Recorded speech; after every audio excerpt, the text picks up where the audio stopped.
हरे कृष्णा, राधे राधे, ओम नमः शिवाय।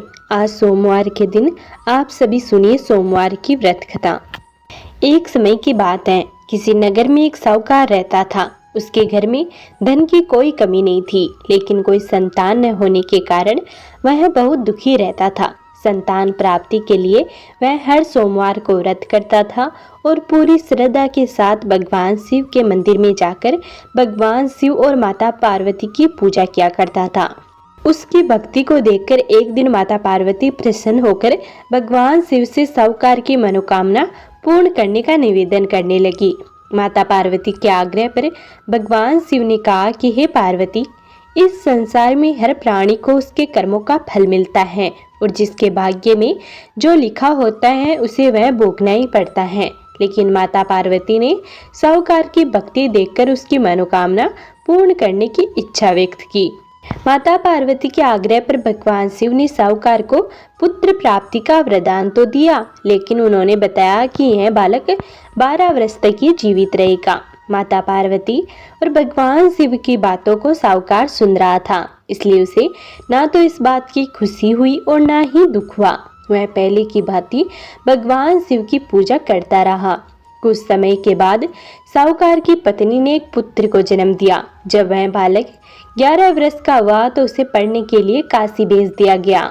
साहूकार ने पुत्र के मामा को बुलाकर उसे बहुत सारा धन देते हुए कहा कि तुम इस बालक को काशी विद्या प्राप्ति के लिए ले जाओ। तुम लोग रास्ते में यज्ञ कराते जाना और ब्राह्मणों को भोजन दक्षिणा देते हुए जाना। दोनों मामा भांजे इसी तरह यज्ञ कराते और ब्राह्मणों को दान दक्षिणा देते काशी नगरी की तरफ निकल पड़े। इस दौरान रात में एक नगर पड़ा, जहाँ नगर के राजा की कन्या का विवाह हो रहा था। लेकिन जिस राजकुमार से उसका विवाह होना था वह एक आंख से काना था। राजकुमार के पिता ने अपने पुत्र के काना होने की बात को छुपाने के लिए सोचा, क्यों न मैं साहूकार के पुत्र को दूल्हा बनाकर राजकुमारी से विवाह करवा दूं। विवाह के बाद इसको धन देकर विदा कर दूंगा और राजकुमारी को अपने नगर ले जाऊंगा। लड़के को दूल्हे के वस्त्र पहनाकर राजकुमारी से विवाह करा दिया गया। साहूकार का पुत्र ईमानदार था, उसे यह बात सही नहीं लगी, इसलिए उसने अवसर पाकर राजकुमारी के दुपट्टे पर लिखा कि तुम्हारा विवाह तो मेरे साथ हुआ है, लेकिन जिस राजकुमार के साथ तुम्हें भेजा जाएगा वह एक आंख से काना है। मैं तो काशी पढ़ने के लिए जा रहा हूँ। जब राजकुमारी ने चुन्नी पर लिखी बातें पढ़ी तो उसने अपने माता पिता को यह बात बताई। राजा ने अपनी पुत्री को विदा नहीं किया, फिर बारात वापस चली गई। दूसरी ओर साहूकार का लड़का और उसका मामा काशी पहुंचे और वहां जाकर उन्होंने यज्ञ किया।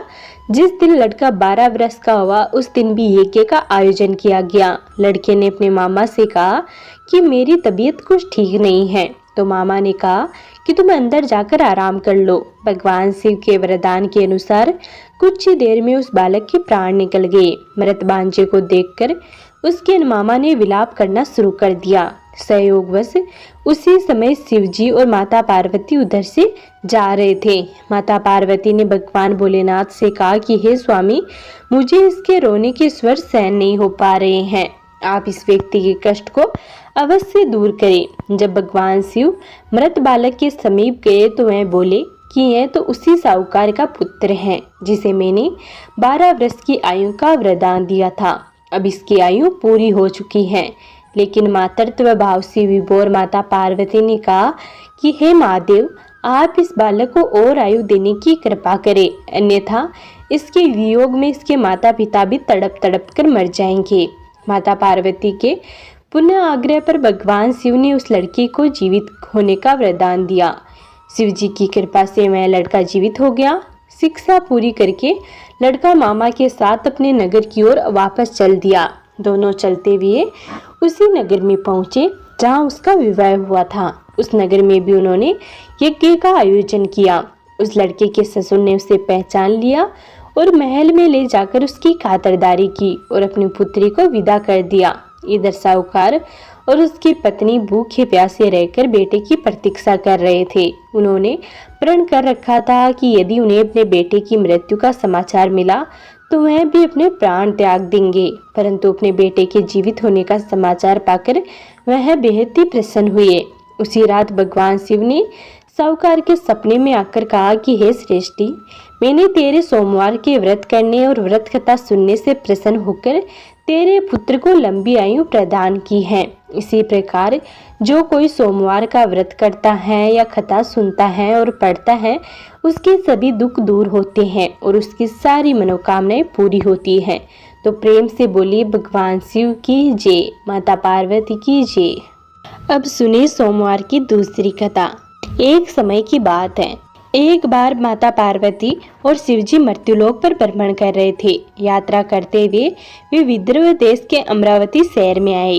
उस शहर में एक सुंदर शिव मंदिर था, इसलिए भगवान शिव वहाँ माता पार्वती के साथ रहने लगे। एक दिन माता पार्वती ने भगवान शिव को चौसर खेलने को कहा। शिवजी भी राजी होकर चौसर खेलने लगे। उसी समय मंदिर का पुजारी दैनिक आरती के लिए आया। माता पार्वती ने पुजारी से पूछा, बताओ हम दोनों में चौसर में कौन जीतेगा। वो पुजारी भगवान शिव का भक्त था। उसके मुंह से तुरंत निकल पड़ा, महादेव ही जीतेंगे। चौसर का खेल खत्म होने पर माता पार्वती जीत गई और शिवजी हार गए। माता पार्वती ने क्रोधित होकर उस पुजारी को श्राप देना चाहा, तभी भगवान शिव ने उन्हें रोक दिया और कहा कि ये तो भाग्य का खेल है, उसकी कोई गलती नहीं है। फिर भी माता पार्वती ने उसे कोढ़ी होने का श्राप दे दिया और उसे कोढ़ हो गया। काफी समय तक वो कोढ़ से पीड़ित रहा। एक दिन एक अप्सरा उस मंदिर में शिव जी की आराधना के लिए आई और उसने उस पुजारी के कोढ़ को देखा। अप्सरा ने उस पुजारी को कोढ़ का कारण पूछा तो उसने सारी घटना उसे सुना दी। अप्सरा ने उस पुजारी को कहा, तुम्हें इस कोढ़ से मुक्ति पाने के लिए 16 सोमवार का व्रत करना चाहिए। उस पुजारी ने व्रत करने की विधि पूछी। अप्सरा ने बताया, सोमवार के दिन नहा धोकर साफ कपड़े पहन लेना और आधा किलो आटे से पंजीरी बना देना। उस पंजीरी के 3 भाग करना। प्रदोष काल में भगवान शिव की आराधना करना। इस पंजीरी के 1/3 हिस्से को आरती में आने वाले लोगों को प्रसाद के रूप में देना। इस तरह 16 सोमवार तक यही विधि अपनाना। 17वें सोमवार को 1/4 गेहूं के आटे से चूरमा बना देना और शिव जी को अर्पित कर लोगों में बांट देना। इससे तुम्हारा कोढ़ दूर हो जाएगा। इस तरह 16 सोमवार व्रत करने से उसका कोढ़ दूर हो गया और वो खुशी खुशी रहने लगा। एक दिन शिवजी और माता पार्वती दोबारा उस मंदिर में लौटे। उस पुजारी को एकदम स्वस्थ देखा तो माता पार्वती ने उस पुजारी से स्वास्थ्य लाभ होने का राज पूछा। उस पुजारी ने कहा कि उसने 16 सोमवार व्रत किए जिससे उसका कोढ़ दूर हो गया। माता पार्वती जी इस व्रत के बारे में सुनकर बहुत प्रसन्न हुई। उन्होंने भी ये व्रत किया और इससे उनका पुत्र वापस घर लौट आया और आज्ञाकारी बन गया। कार्तिकेय ने अपनी माता से उनके मानसिक परिवर्तन का कारण पूछा जिससे वो वापस घर लौट आए। माता पार्वती ने उन्हें इन सब के पीछे 16 सोमवार व्रत के बारे में बताया। कार्तिकेय ने अपने दूर गए ब्राह्मण मित्र से मिलने के लिए उस व्रत को किया और 16 सोमवार होने पर उसका मित्र उससे मिलने विदेश से वापस लौट आया। उसके मित्र ने इस राज का कारण पूछा तो कार्तिकेय ने 16 सोमवार व्रत की महिमा बताई। यह सुनकर उस ब्राह्मण मित्र ने भी विवाह के लिए 16 सोमवार व्रत करने के लिए विचार किया। एक दिन राजा अपनी पुत्री के विवाह की तैयारी कर रहा था। कई राजकुमार राजा की पुत्री से विवाह करने के लिए आए। राजा ने एक शर्त रखी कि जिस भी व्यक्ति के गले में हथिनी वरमाला डालेगी उसके साथ ही उसकी पुत्री का विवाह होगा। वो ब्राह्मण भी वही था और भाग्य से उस हथिनी ने उस ब्राह्मण के गले में ही वरमाला डाल दी और शर्त के अनुसार राजा ने उस ब्राह्मण से अपनी पुत्री का विवाह करा दिया।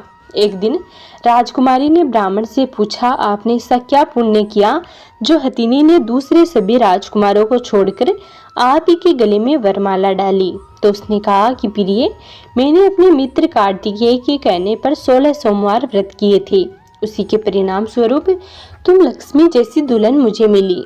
राजकुमारी यह सुनकर बहुत प्रसन्न हुई और उसने भी पुत्र प्राप्ति के लिए 16 सोमवार व्रत रखा।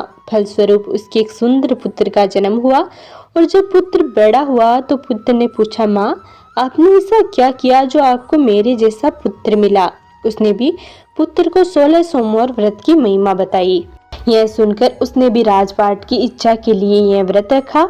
उसी समय एक राजा अपनी पुत्री के विवाह के लिए वर तलाश कर रहा था, तो लोगों ने उस बालक को विवाह के लिए उचित बताया। राजा को इसकी सूचना मिलते ही उसने अपनी पुत्री का विवाह उस बालक के साथ कर दिया। कुछ सालों बाद जब राजा की मृत्यु हुई तो वह राजा बन गया, क्योंकि उस राजा की कोई पुत्र नहीं था। राजपाट मिलने के बाद भी वो सोमवार व्रत करता रहा। एक दिन 17वें सोमवार व्रत पर उसने अपनी पत्नी को भी पूजा के लिए शिव मंदिर आने को कहा, लेकिन उसने खुद आने के बजाय दासी को भेज दिया। ब्राह्मण पुत्र की पूजा खत्म होने के बाद आकाशवाणी हुई कि तुम अपनी पत्नी को अपने महल से दूर रखो, वरना तुम्हारा विनाश हो जाएगा। ब्राह्मण पुत्र यह सुनकर बहुत आश्चर्यचकित हुआ। महल वापस लौटने पर उसने अपने दरबारियों को भी ये बात बताई, तो दरबारियों ने कहा कि जिसकी वजह से ही उसे राजपाट मिला है वो उसी को महल से बाहर निकालेगा। लेकिन उस ब्राह्मण पुत्र ने उसे महल से बाहर निकाल दिया। वो राजकुमारी भूखी प्यासी एक अनजान नगर में आई। वहाँ पर एक बूढ़ी औरत धागा बेचने बाजार जा रही थी। जैसे उसने राजकुमारी को देखा तो उसने उसकी मदद करते हुए उसके साथ व्यापार में मदद करने को कहा।